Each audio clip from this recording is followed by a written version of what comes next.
Oke, selamat pagi semuanya.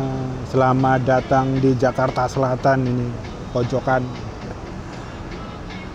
Teman-teman semuanya, hari ini saya akan membahas sebuah kejadian yang menarik ya. Menurut saya menarik sekali, yaitu IPO-nya Rans. IPO itu artinya adalah kalau misalkan sebuah perusahaan itu mau masuk ke pasar saham, maka dia harus IPO dulu.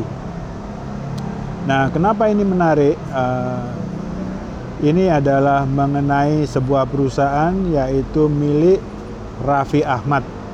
Nah, Raffi Ahmad ini akan menjual sahamnya ke pasar saham sehingga kita semua atau masyarakat itu bisa membeli saham tersebut dan mereka mendapatkan uang yang fresh, yang segar dari masyarakat. Karena kita membeli sahamnya, maka saham beliau bisa dijual dan mereka bisa mengantongi dana yang segar. Itu adalah keuntungan dari sebuah IPO. Nah, IPO ini menjadi menarik karena yang pertama adalah ini milik Raffi Ahmad. Yang kedua adalah di dalam Rans itu ada nama Kaisang. Kenapa Kaisang bisa masuk dan berapa duit Kaisang ini dimasukkan ke sana saya tidak tahu. Dan bagaimana Kaisang bisa masuk saya juga nggak tahu.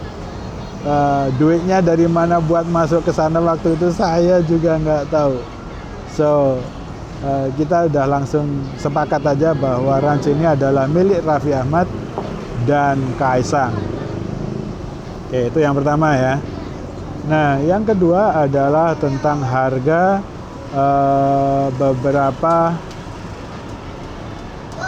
harga dari saham tersebut.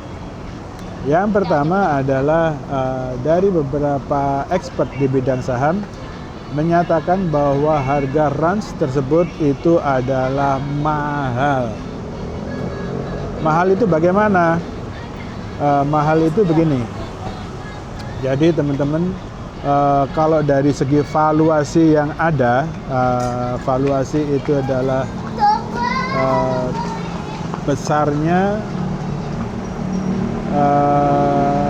besarnya perusahaan tersebut, valuasi perusahaannya, besarnya perusahaan tersebut kalau dibandingkan dengan harga sahamnya itu terlihat sangat mahal. Ini teman-teman yang expert di bidang saham ngerti ini. Mereka menghitung misalnya berapa keuntungan perusahaan tersebut, terus kemudian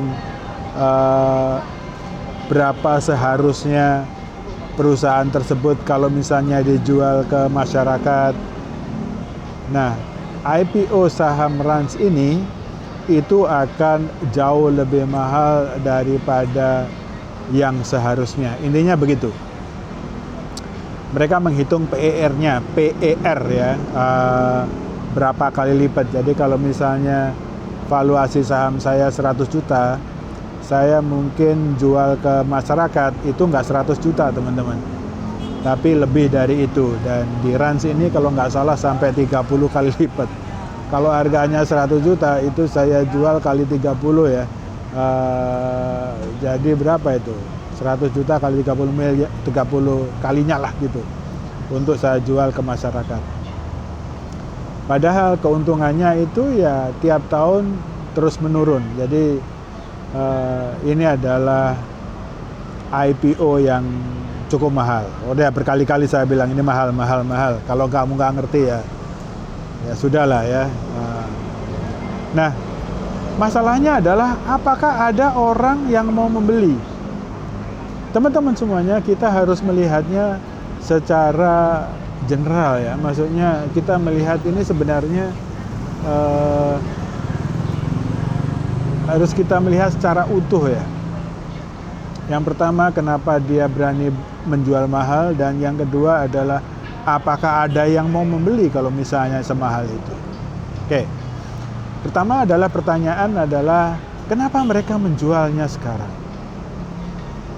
Teman-teman, tadi saya sudah singgung adanya Kaisang Pangarep di perusahaan tersebut, dan tentu saja kita bisa melihat apa tujuan dari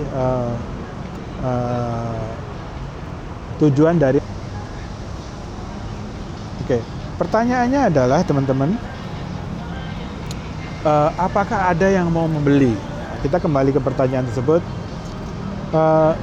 Kalau menurut pendapat saya akan ada, teman-teman. Karena kalau untuk IPO itu harus ada yang menjamin atau membeli saham yang pertama kali dilepaskan kepada pasar. Katanya sih oversubscribe, ya.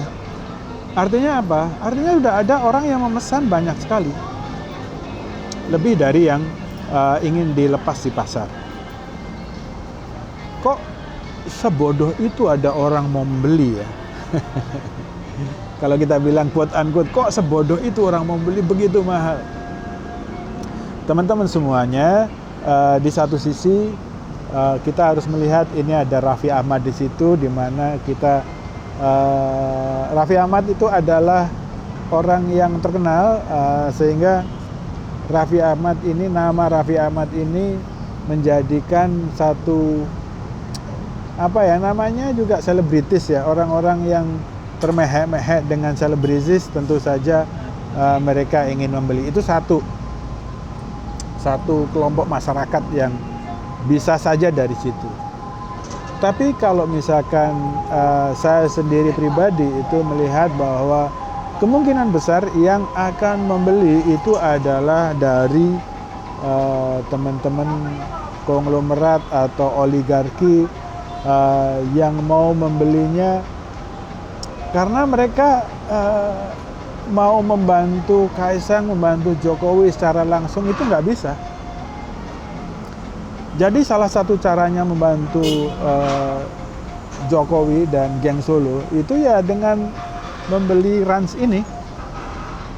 Kalau mereka membeli Rans ini, mereka bukan berharap mendapatkan keuntungan dari Rans ini, teman-teman, ya. Kalau menurut saya ini, ya. Again, menurut saya. Menurut pendapat saya ini, ya. Jadi mereka membeli Rans ini yang nggak berharap untuk dapat untung dari sini. Nah, terus mereka untungnya dari mana? Untungnya adalah kalau misalkan Kaisang dan kemudian Jokowi atau geng Solo dan Gibran itu bisa menjabat lagi, apakah itu menjadi wakil presiden atau bahkan kalau misalkan bisa menjadi presiden di tahun 2029, mereka akan mendapatkan kedekatan yang luar biasa dengan kekuasaan dan mereka bisa mendapatkan keuntungan dari situ. Apakah itu bisnisnya dipermudah, apakah mereka bisa mendapatkan kelebihan-kelebihan tertentu dalam melakukan bisnis, mendapatkan bantuan dari penguasa. Teman-teman semuanya, kalau misalkan kita berusaha, kita memiliki usaha dan kita dekat dengan kekuasaan, maka bisa dikatakan bahwa kita akan mendapatkan kemudahan yang luar biasa. Contohnya waktu itu PIK 2 itu mendapatkan keleluasaan menjadi salah satu proyek strategis nasional. Ketika mendapatkan proyek strategis nasional, teman-teman, tentu saja jalan akan dibangun, tentu saja banyak kemudahan-kemudahan yang mereka akan dapatkan. Dan saya kok mencurigai, saya pribadi sih mencurigai, ya teman-teman, bahwa konsep seperti ini nanti akan sama saja seperti itu, bahwa mereka membantu terlebih dahulu geng Solo ini, kemudian nanti akan mendapatkan keuntungan di masa depan. Terus kemudian untuk teman-teman yang seperti saya ini, masyarakat banyak yang membeli Rans, ya kemungkinan tidak akan mendapatkan keuntungan apa-apa. Karena apa? Karena kemungkinan besar Rans nanti itu akan rugi dan kemudian harga sahamnya akan jatuh. untuk orang-orang biasa seperti saya yang membeli Rans dengan harga yang sangat tinggi, nggak akan untung, malah rugi, malah boncos. Tapi kalau misalkan oligarki atau perusahaan atau yang secara hubungan itu dekat dengan